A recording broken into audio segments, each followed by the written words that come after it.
Hello and welcome back. Today we're going to be looking at the Seer boss in the Tower of Arrogance on normal mode. This boss is particularly nasty because if she hits more than one enemy she will get bonus attack gauge and take more turns, and it gets very nasty very quickly. There's a few ways around this. One is by spacing and nuking her down with very strong heroes, and the other is to try and corner her and then take her down with melee dots. As I like to do free to play guides, I am trying to actually do the cornering on this occasion, assuming that you don't have four extremely strong nukers. So to start with, I'm going to just say that we have Lakshmi here. I'm sorry if you're on your first, if you're doing ToA for the first time and you don't have Lakshmi yet. Lakshmi comes from 5 or 6 weeks of guild shop collecting, and then you'll have her. So she is free to play, and she is absolutely invaluable in this fight for cornering the boss, because she has a knockdown, a ranged knockdown on her A1. Our leader here is Freya, who everyone will have. We're using her for a leader skill, and speed is very important on this because you need to get a lot of turns in if you're going to get her cornered. And we don't use her invincibility, but we do use her damage, continuous damage, when we can. Next we have our AoE damaging unit, who is going to be used to kill the ads as quickly as possible at the start. You could use anyone who has a lot of damage to put down with an AoE. Then we have Vulcan. He is our melee range continuous damage dealer. Sometimes this can be a bit RNG on landing the continuous damage, and you may run out of turns. If you don't have a good continuous damage dealer, you could use someone like Esperanza or a very powerful melee range unit. Raja will be good, but the thing to look out for is the elemental disadvantage causing glancing blows. I have actually killed this boss using Lucifer instead of Vulcan, but it's so much. There's so much more RNG involved because of those glancing blows and not landing continuous damage. And then finally Lakshmi, you'll see, I'll tell you when we get in the fight. So let's have a go. Okay, the start position is quite important. You don't really need to put this defense buff down at the start, but it will help if we get targeted. Going to put Freya there so that she is one space away in a minute, and we're going to get that AoE damage down straight away. And now we're going to use Lakshmi to give Medya another turn to hopefully kill some of these. There we go, and as you can see, each character has at least one space in between them, so that the boss can't get those extra turns. Now we're going to come over and get some dots down. And really we need to get this final ad killed if we can. Always checking the bar on the left, seeing who's going to get a chance to turn so that we can work out where they need to be before their turn is over, before the boss gets its turn. So we've got the other one killed now, and now we're going to use Lakshmi's A1 ability to start getting that boss knocked back. We preemptively put Medya up there. My mouse is being a bit awkward here. Knock her back again. Medya's going to have to wait. Unfortunately, if we move her out of position now, it could mess things up, so we're just going to end turn. Maybe get some dots down if we're lucky. Oh, we did good. Now none of these heroes need to be 6-starred, but they will need to have fairly decent runes on them so that they can make it through this, take a few hits.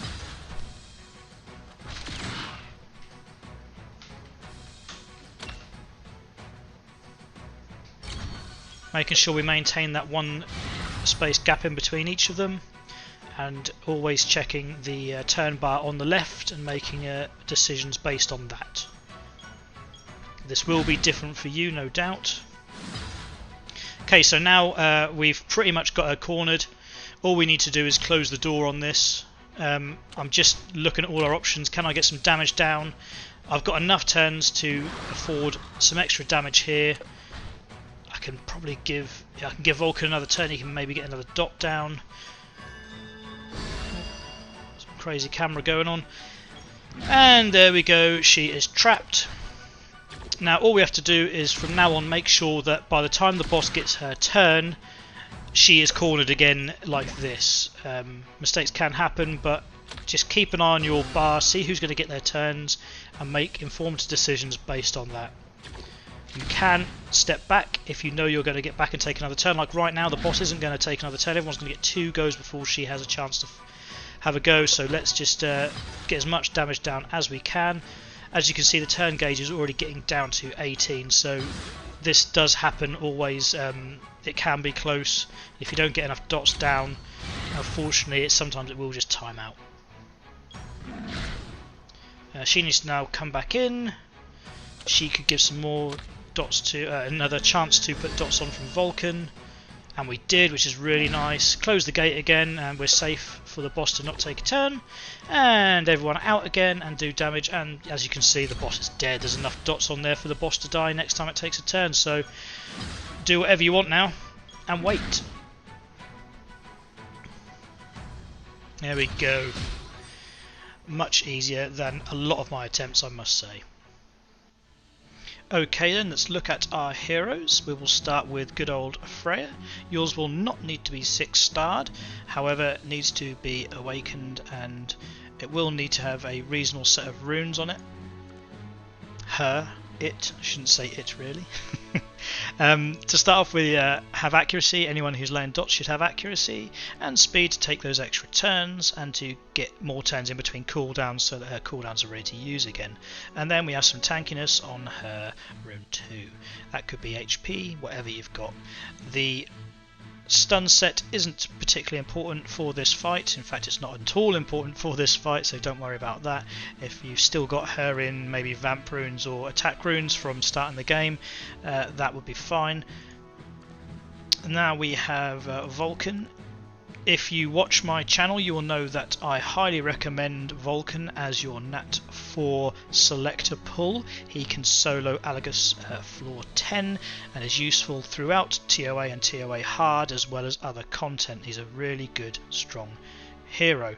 His A1 has a baseline 55% chance of continuous damage. I do want to skill him up and increase this. It will go up by 10 and then 5 more, so he will go up to 70%, which is a very strong A1, especially as it is a 2-turn continuous damage.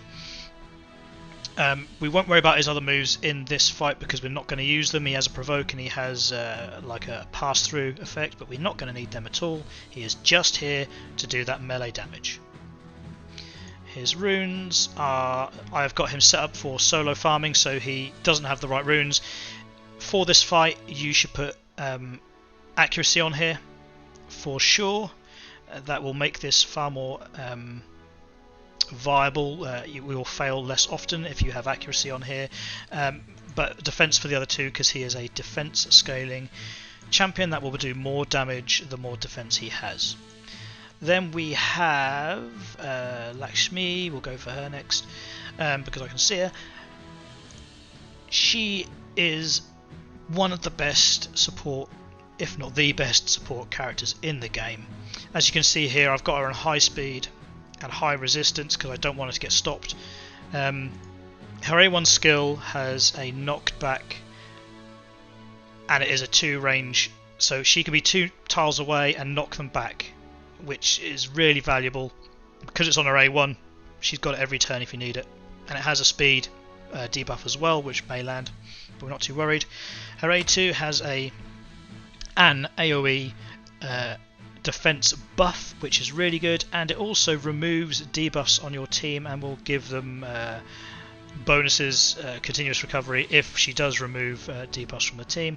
Not really important on this fight though. And then finally, she has the ability to give another player or herself an extra action opportunity. So if you've got Vulcan doing the dots and you look at the turn meter on the left and he's not going to get another turn before the boss has a go, you could use Lakshmi to give him another turn and get another opportunity to put dots on the boss. Really, really strong, really good. The debuff immunity doesn't really matter on this boss at all. I'll show you her runes. I always say accuracy and speed, but she doesn't actually place dots, so you don't need the accuracy, you want resilience to stop her from getting stunned and stopped and that sort of thing. And then tankiness, and then of course speed. And then finally Media, another natural 4-star, often chosen through a selector. Her skill set is just AoE damage. She has some attack gauge reduction if they have their mobility reduced, but it's only 10%, so let's not worry about that. And again, some attack gauge if they're below 50%, so, or most actually mobility if they're attack gauge, so won't worry about that either. But basically, she's just here to do a lot of AoE damage, and you could use all sorts. I've only chosen her because she's quite free to play friendly, but Uriel would be great, Titanus would be great, Apophis possibly, I don't know, he hasn't quite got the AoE profile on the ground to kill all of them, so maybe not Apophis, but Nocturne would be a really great one, Morgan would probably be a really great one, you get the idea. So if they can kill all the adds in 2 turns by being given that extra turn from Lakshmi, they're good to go. They have done their job. So, I don't think there's much else to talk about. Actually, I will say one thing before I go. Because you only need a melee, a damager in melee range, I have actually given this little skeleton a go. Now the problem I had, he nearly did it. It would be so RNG, but he nearly did it. We had the boss cornered, he was putting his dots on, but just not reliably enough. Unfortunately, he only ever has a 55% chance of putting continuous damage down for 1 turn, and it just wasn't enough. I couldn't get enough damage down to get that boss killed, but it was really fun trying to use him. These guys do have viable use. He definitely can be used to kill Ignis in the Tower of Arrogance, but this is just a little mention there. People often wonder why I keep these little 1-stars, and they are there for fun. I've actually put Lucifer's runes on him right now, so he has got runes on him. I'll swap those back to Lucifer when I come to do the boss guides for the rest of this reset. Anyway, stay subscribed to my channel, please like this video if you liked it, and leave comments if you want help. I'm always happy to help people. They can ask me questions in the comments, that's fine.